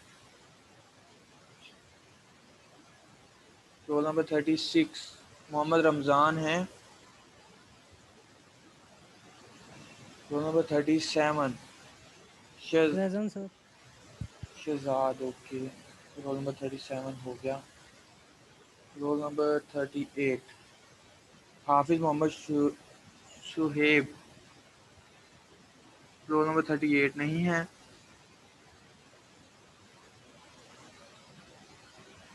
Roll number 39 Umair Munawwar. Roll number 40 Fahad Abid. Roll number 41 Hadisa Zahra Jafri. Present, sir. Present, sir. Okay. 42 Shan Hameed. 43 Muqaddas Nawaz. Roll number 44 Khayal Badshah. Roll number 45 Sajid Naeem. Roll number 46 Hamza Khalid. Okay present sir. ठीक है। Roll number 47 present sir. Laiba Nadeem हो गया। Roll number 48 present sir. Okay Sher Hasan. Roll number 49 Abdul Sattar. Roll number 50 Mohammad Khizar. Roll number 51 Usama Zain. Roll number 52 Hafiz Tauseef Ahmad. Roll number 53 Talha Jameel. Talha Jameel नहीं है।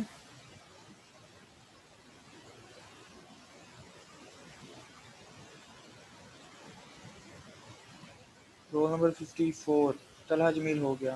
Roll number 54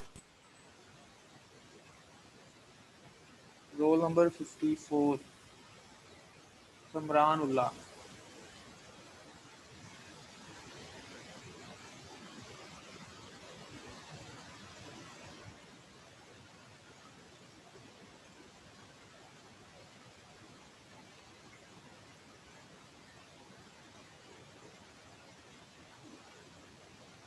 roll number 55 Ijaz. Present sir. Okay जी। Roll number 56 Maria. Present sir. Okay. Roll number 57 है जी हमारे पास Farhan Adrees. Okay okay जी। Roll number 58 हैं जी हमारे पास Umar Tahir. Present sir. Okay. Roll number 59 हैं जी हमारे पास Mohammad Ehtisham. Yes sir. Okay. Roll number 60 Ali Hasan.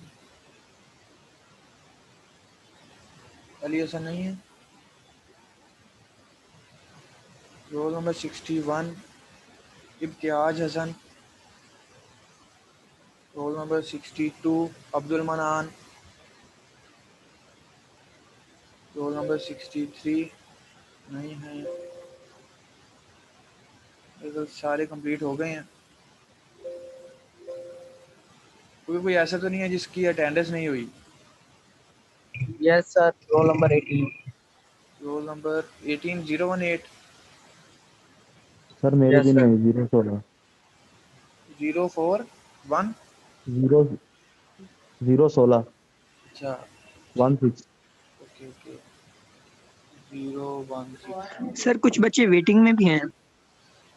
नहीं मेरे पास कोई भी शो नहीं हो रहा वेटिंग में। मैंने सबको ऐड कर दिया था।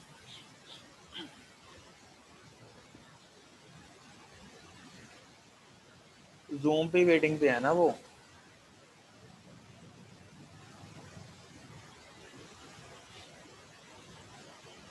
जी सर। यहाँ पर मैंने सबको क्लियर कर दिया है। एडमिट कर दिया था। अभी और कोई रहता हो तो बताएं।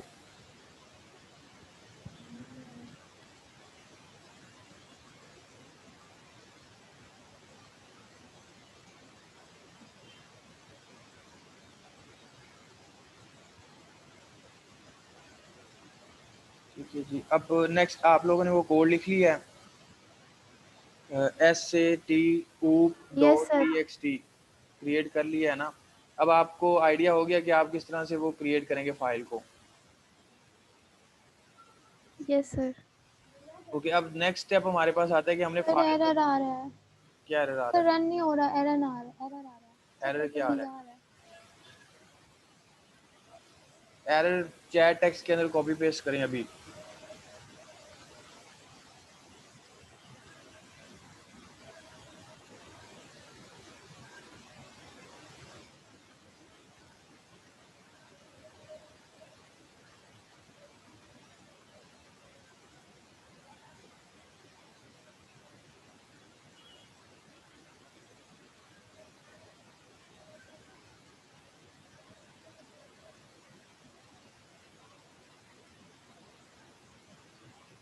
अच्छा, हमने पेस्ट कर दिया है।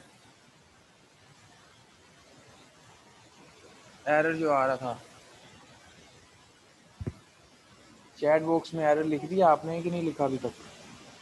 सर इतने सारे आ रहे हैं मेरे तो। क्या एरर आ रहे हैं? पहला एरर क्या है?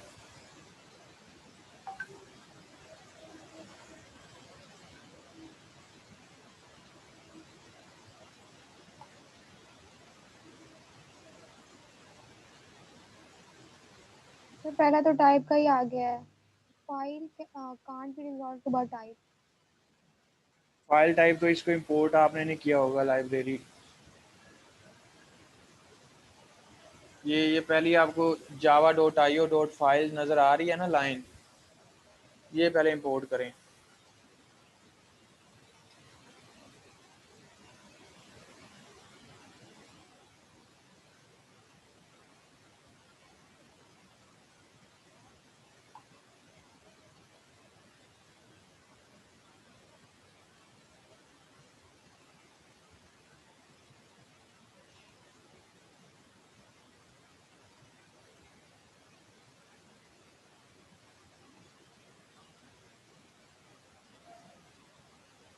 हाँ जी, हुआ रिजोल्व आपका एरर पहले वाला तो?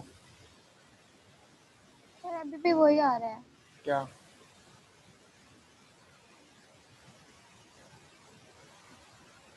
File can't be resolve to by type. आप उसकी तस्वीर व्हाट्सएप ग्रुप में सेंड करें।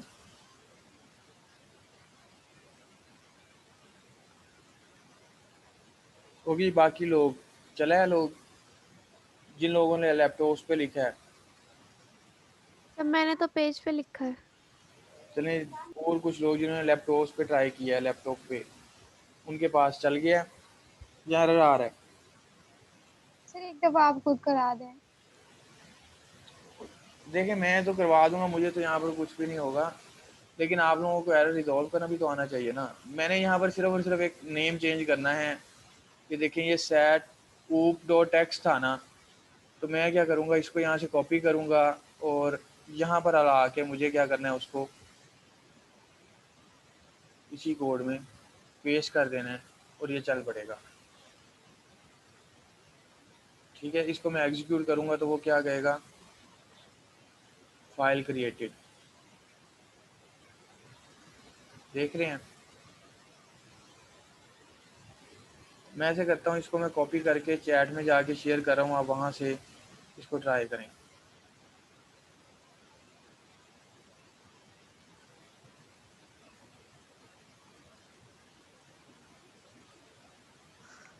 सर जो हमने टेक्स्ट फाइल बनाई है, अगर हम उसके अंदर कुछ लिखना चाहे तो वो यहाँ से डायरेक्ट हो सकता है? जी जी, डायरेक्ट यहीं से लिखेंगे। अभी हमारा नेक्स्ट स्टेप वही है कि हमने राइट कैसे करना है।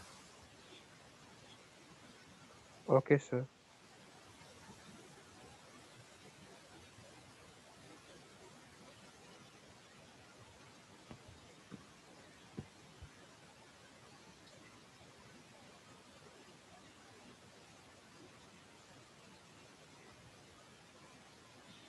अच्छा जी, अब हमारे पास सेकंड स्टेप जो था हमारा, वो ये था कि हमने राइट किस तरह से करना है। कहाँ गया हमारे पास, ये रहा।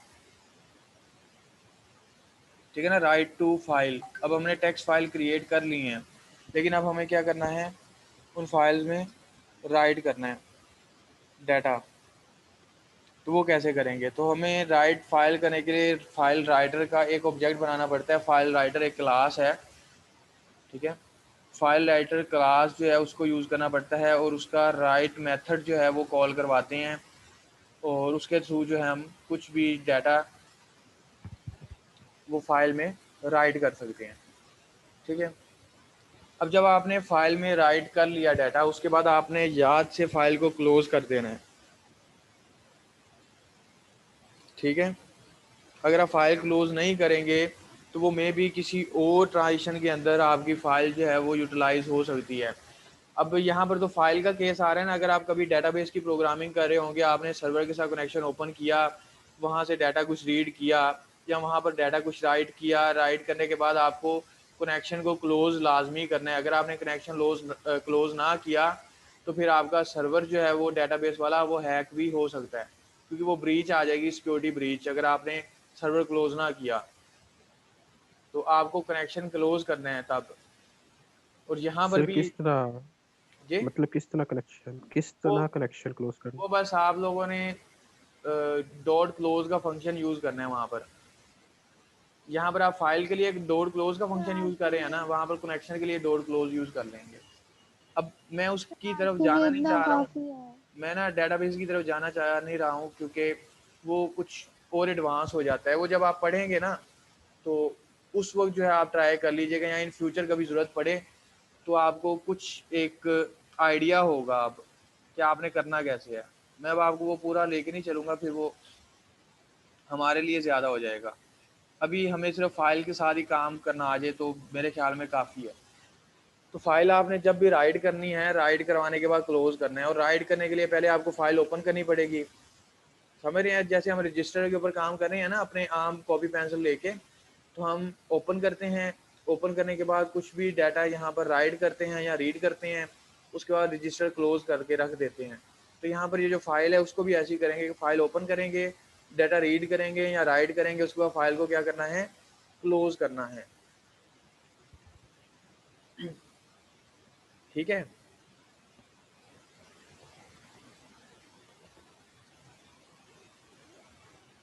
Okay sir. अच्छा जी, अब इसके कोड के अंदर आपको क्या चीज़ें करनी है, ऊपर ये दो हमारे पास जो है ना वो फाइल रिपोर्ट करवाई गई हैं। जैसे हमने java.io.file करवाया था इंपोर्ट, अब हम क्या करवाएंगे, java.io.file राइटर।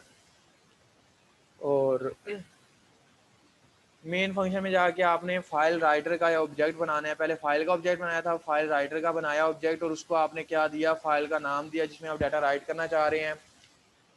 और उसके बाद क्या कहा आपने, कहा जी माई राइटर डॉट राइट, राइट का फंक्शन कॉल किया, और इसमें आपने जो कुछ भी लिखना है वो आप यहाँ पर इसमें लिख देंगे, तो फिर राइटर को क्लोज कर देंगे।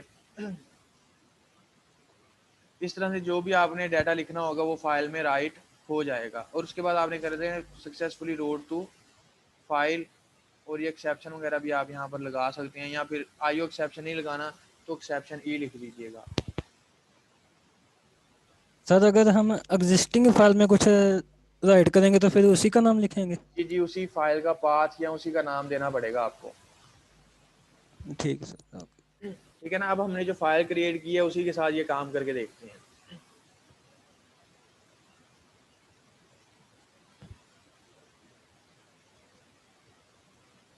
अब मैं आपसे ये भी उम्मीद करता हूँ कि जिस तरह मैं यहाँ पर ये कोड आपको देख देख के बताता हूँ, अब आपको कम से कम कोड पढ़ना आ गया होगा। किसी का लिखा हुआ कोड आप आराम से पढ़ सकते हैं।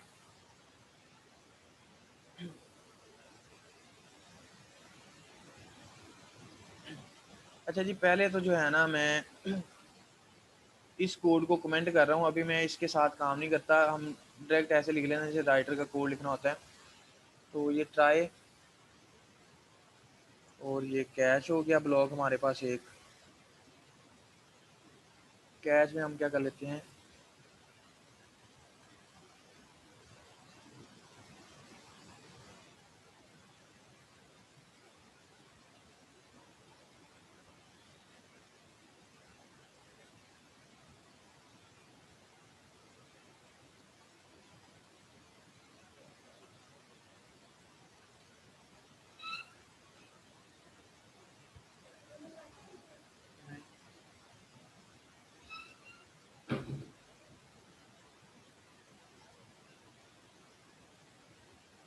अब हमें यहाँ पर क्या करना है, हमें फाइल राइटर का ऑब्जेक्ट बनाना है।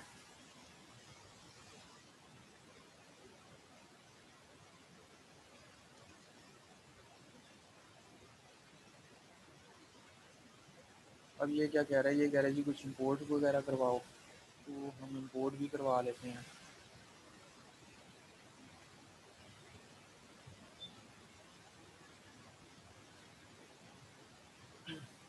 अब यहाँ पर हमें क्या करना पड़ेगा, उस फाइल का पाथ देना पड़ेगा। तो हमारे पास फाइल का नाम क्या था, BSSE सेकंड, ऐसे ही था। मैं इधर से एक मरतबा वो फाइल फोल्डर में पड़ी होगी, मैं वहाँ से इसका पाथ उठा लाता हूँ, सॉरी नाम उठा लेते हैं।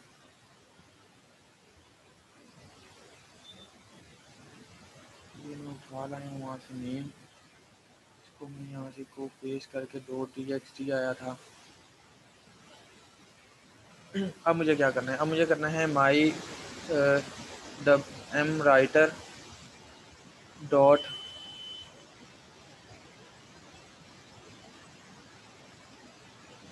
राइट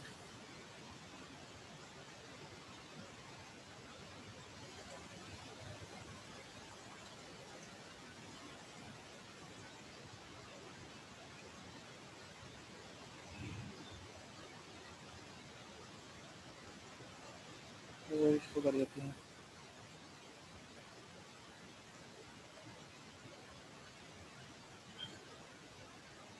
ये मैंने क्या किया, राइट किया। अब हम देख लेते हैं कि हमारे पास जो फाइल पड़ी थी, ये लैब 10 में ये वाली फाइल पड़ी हुई है एक ना, ये अभी ब्लैंक है, कुछ भी नहीं लिखा हुआ। अब हमने कोड में जो कुछ लिखा है वो इसको देखते हैं इसमें आया कि नहीं आया। तो कहाँ गया वो IDE हमारा, ये पड़ा, यहाँ से मैं आया यहाँ पर। अब मैंने क्या किया, राइट कर लिया। मुझे राइटर को क्लोज भी करना है, m राइटर डॉट क्लोज। जो भी फाइल इसने ओपन की हुई है उसको क्या कर देगा, ये क्लोज कर देगा।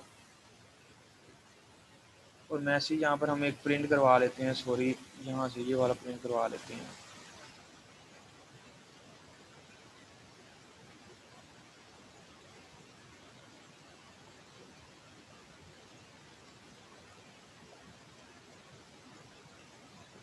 Writing successful,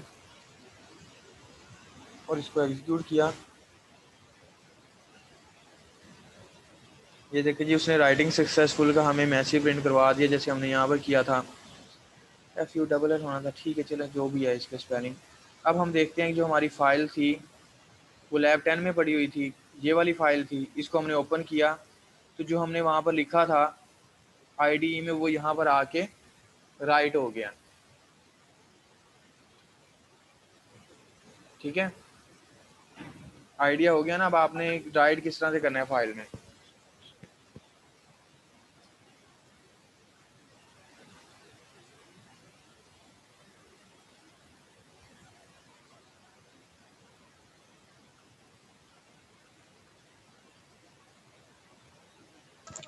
yes sir.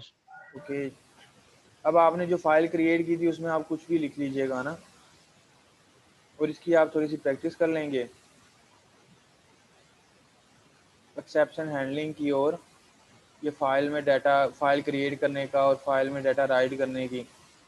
फिर मज़ीद जो है हम आगे नेक्स्ट देख लेंगे कि ये काम कैसे होगा।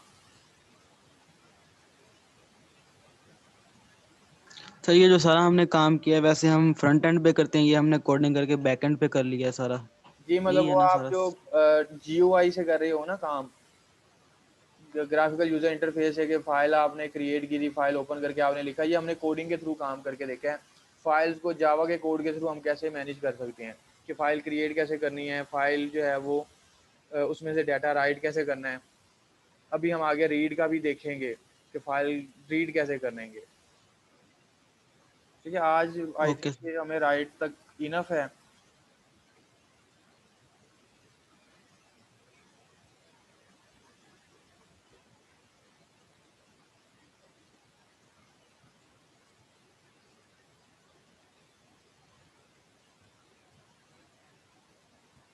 अच्छा, अब मेरे पास ये जो कोड है ना, इसको मैंने क्या कर दिया, मैंने इसको कर दिया है जी कमेंट।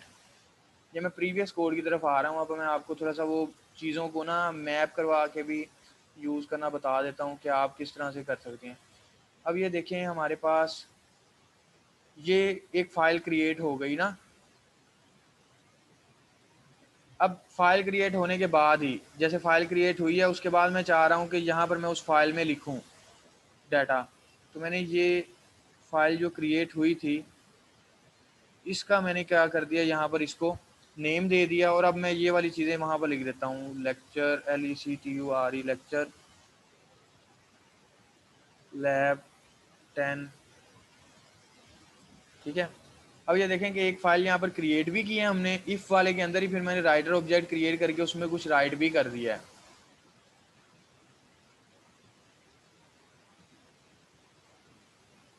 तो ये अब हम इसको एग्जीक्यूट करते हैं। अब वो कहता है जी फाइल नोट क्रिएट। अब फाइल नोट क्रिएटेड है, उसका मतलब क्या हुआ कि उसने इफ पार्ट जो है वो एग्जीक्यूट नहीं किया, ऐसे ही हुआ है। Yes sir. ठीक है।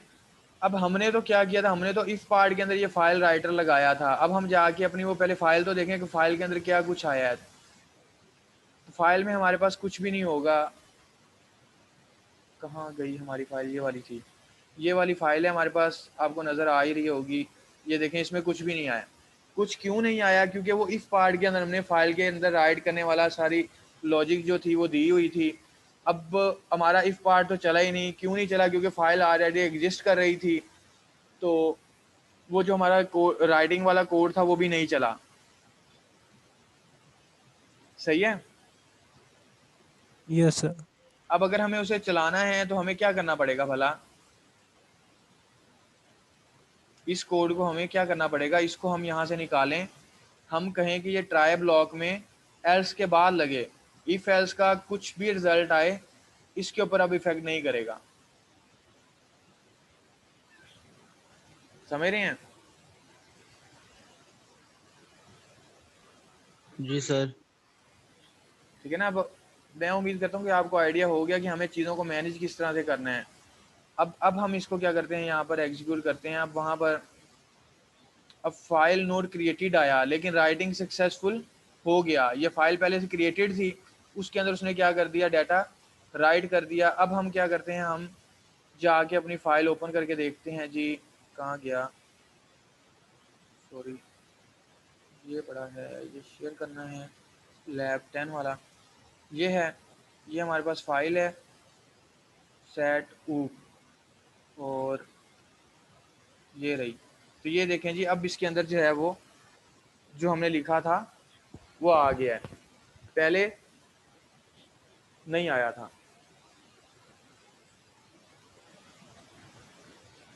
ठीक हो गया।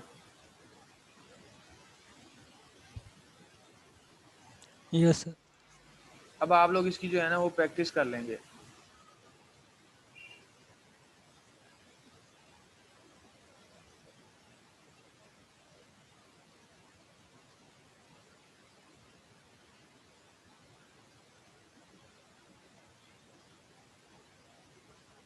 और कोई क्वेश्चन हो आज के इस लैब से रिलेटेड तो आप लोग पूछ सकते हैं।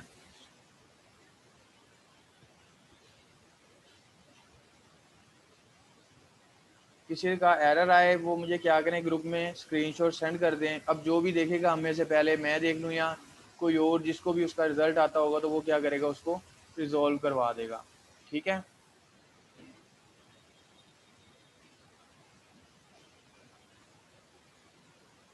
Okay sir.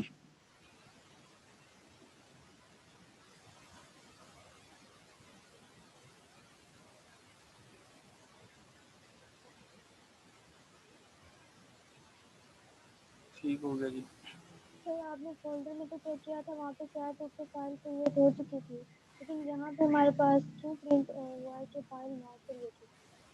File create no, क्योंकि ये जो क्रिएट न्यू फाइल का फंक्शन है ना, ये क्या करेगा, अगर फाइल पहले से क्रिएट नहीं हुई तो उसको क्रिएट कर देगा। अगर फाइल क्रिएट हुई पड़ी है तो फिर नई फाइल तो क्रिएट नहीं करेगा ना उस नाम से।